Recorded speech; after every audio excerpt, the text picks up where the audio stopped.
How's that sounding? Yeah, so it's pretty good. It's not too noisy. Okay.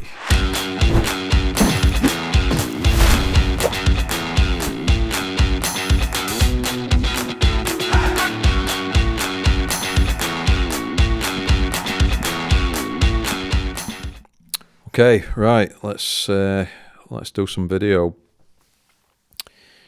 Right. What we're going to talk about? That's the question. So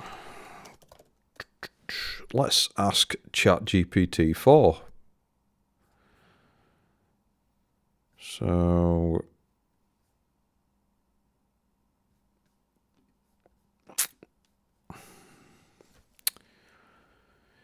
give me a topic regarding videography to speak about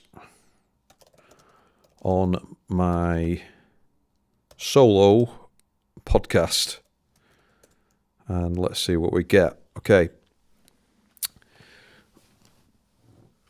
Title: The Evolution and Impact of Drone Videography in Storytelling. Right, introduction, brief overview of the topic, personal anecdote about your experience with drone videography, the evolution of drone videography. That's not quite what I'm looking for. Give me just one topic in a single sentence. So see what else we can come up with here. Right. Exploring the transformative impact of smartphone videography on professional filmmaking and content creation.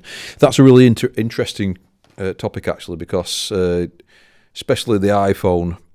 I'm still on the Samsung S10 Plus, so I'm a bit behind actually with mobile filmmaking, and videography.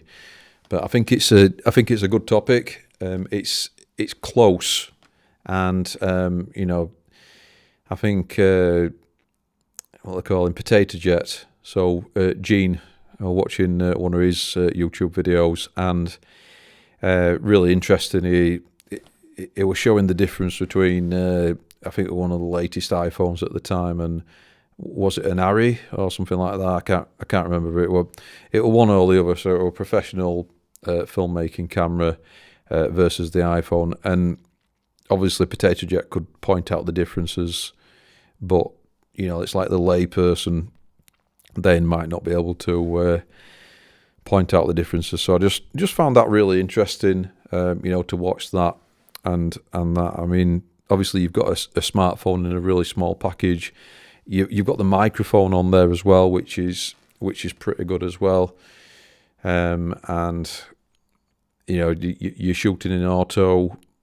Everything's been done for you, and I know there's a lot of in the videography space. There's a lot of or you should only shoot video in manual mode. You've got to have control of the iris and the ISO and things like that. But the thing is, sometimes auto just works really well. If you want to, if you're in some tricky situations. Obviously, I've got the Sony FX6 now, and I've not been using that actually. I'll be honest. I've been using the Sony A7 IV a lot of the time, and that's just been nice small little camera to pick up and just shoot with. And then the FX6 always seems like something I've got to put together because I've got that in a Peli case. So yeah, it's funny how it all works out. You get this nice all singing, all dancing camera with the variable NDs where you can go from outside to inside and inside to outside seamlessly. With that variable ND, but you end up using a workhorse camera really. So the Sony A7 IV. I've got to say as well, it's just so convenient just to pick up a little mirrorless camera, and it can do a lot of things. So leading on to the iPhone, I don't own an iPhone. I think the last iPhone I had must have been like the iPhone with the iPhone 4, I think, really quite old, really, probably going on about 13 years ago. And then I went over to Android. And the thing is, I've got a MacBook Air, iPad. I'm pretty much in the Apple ecosystem now, and it makes sense to get an iPhone. And I suppose what is holding me back. I mean, I certainly benefit from the camera. Certainly benefit from the ecosystem. It's quite seamless. And I've still got PCs. I've still got Windows laptops and things like that. And there's sometimes I go back to that world, to do certain things. There's certain programs, certain software, certain apps that, for me, I've found that they only work on Windows. And then obviously there's certain apps which work really well on Apple, especially video editing. I just find it really a lot easier with the M1 series of Apple Macs. Will I go to the M2 Pro at some point? Yeah, I've been considering it. I mean, the M1's still doing it for me, but it'd be nice to have that extra horsepower and things like that from that. So yeah, if a mirrorless camera can be more convenient than a bigger cinema camera, as convenient as the Sony FX6 is because it's so lightweight, how much more convenient is an iPhone? And you can shoot a film on an iPhone. You can shoot a really good production quality video, corporate video on an iPhone.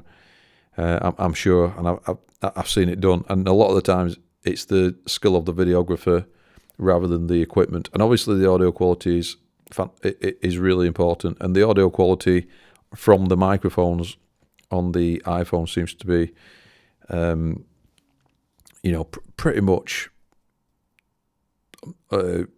great, really.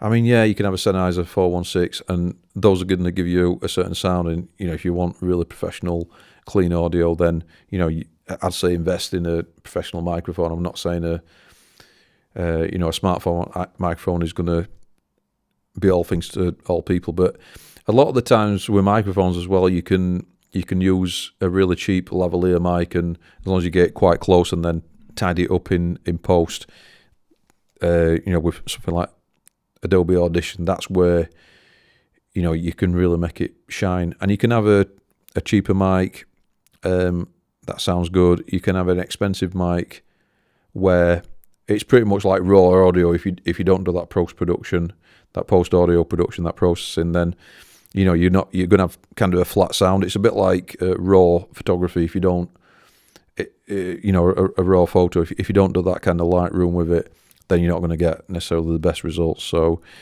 yeah, let's see what ChatGPT tells us about. So what are the benefits of smartphone photography? And I'm just thinking that, I mean, one of the videography, put photography and videography, because obviously it's convenient. You've got the phone with you anyway, so just kind of getting it out and taking some photos and videos is always going to be convenient, because I think most of us carry a phone around with us basically. So let's see what ChatGPT is giving us. Too many options. I'm just going to keep it concise because it's giving us 10. So we've got 10. I just want the top 3. So just give me the top 3, please. I like how people say please to ChatGPT. So I do it myself. So top 3.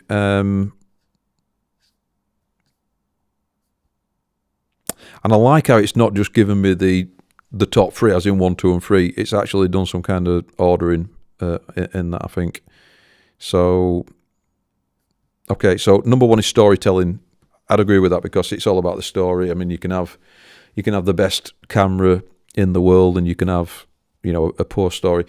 I'm sure you've seen some films or movies where it's been like proper Hollywood production value, but then been a really weak story. So Yeah, storytelling, photography and videography are powerful tools for storytelling, definitely. They allow for the representation of experiences, ideas, and visions in an engaging and visually appealing manner. And also memory preservation. They offer a means of to capture and preserve moments, enabling individuals to revisit and reflect on these memories long after they've occurred. Yeah, so definitely. Oh, right, I've done it wrong. Oh, I've just started again. I put what are the benefits of photography and videography, right. Sorry.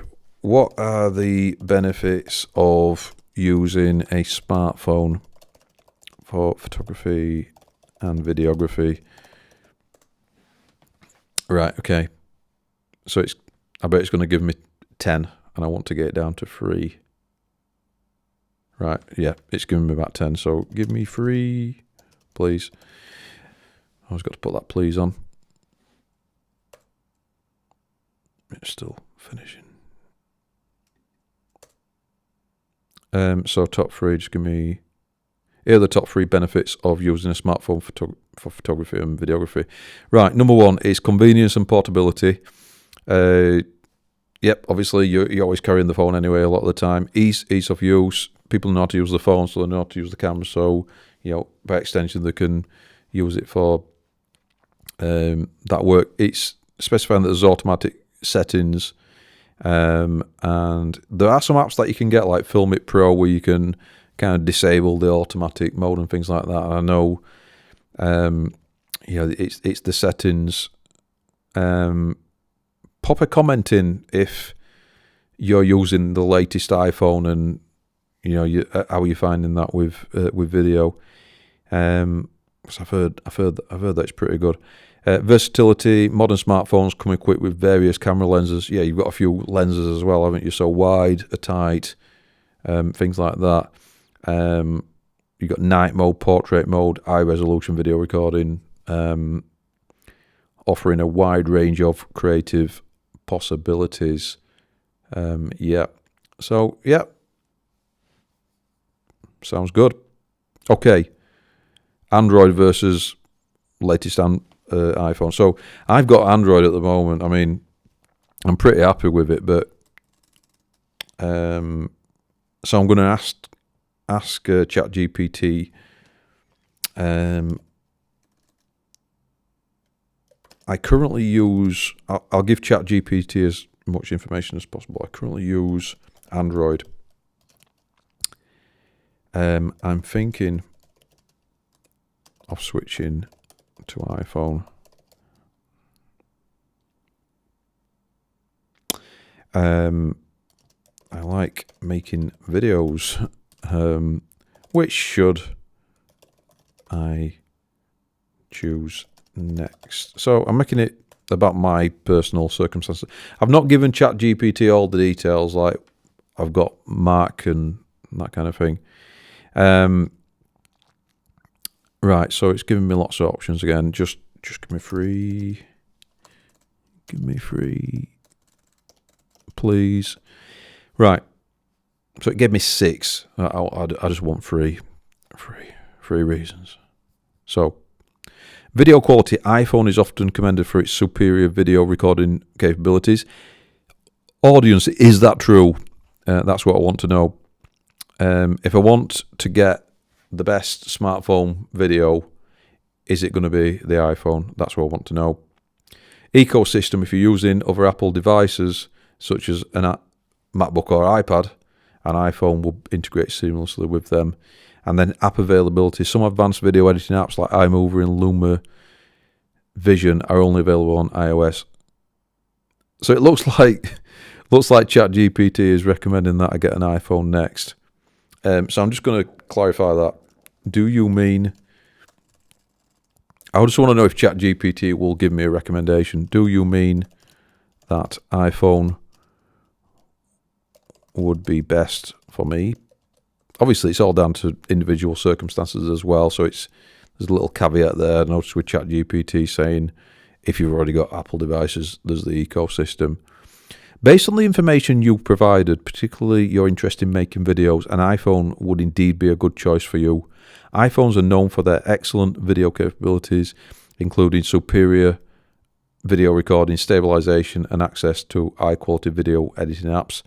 The seamless integration with other Apple devices, if you use them, would also make transferring and editing videos more straightforward. However, it's important to keep in mind other factors that could influence your decisions, such as cost, the operating system you prefer, because the latest iPhone is it more? I think it's more expensive than the latest Samsung Galaxy, I think. But it's about value for money. What are you getting? What could you possibly replace with the latest iPhone? Such as cost, the operating system you prefer, the specific iPhone model you're considering. If possible, it might be helpful to test out an iPhone before making your final decision to make sure it fits your needs and preferences. Okay, fair enough.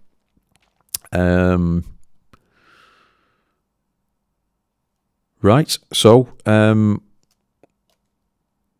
let's try and get ChatGPT to talk me into this a bit more, because I'm not quite convinced.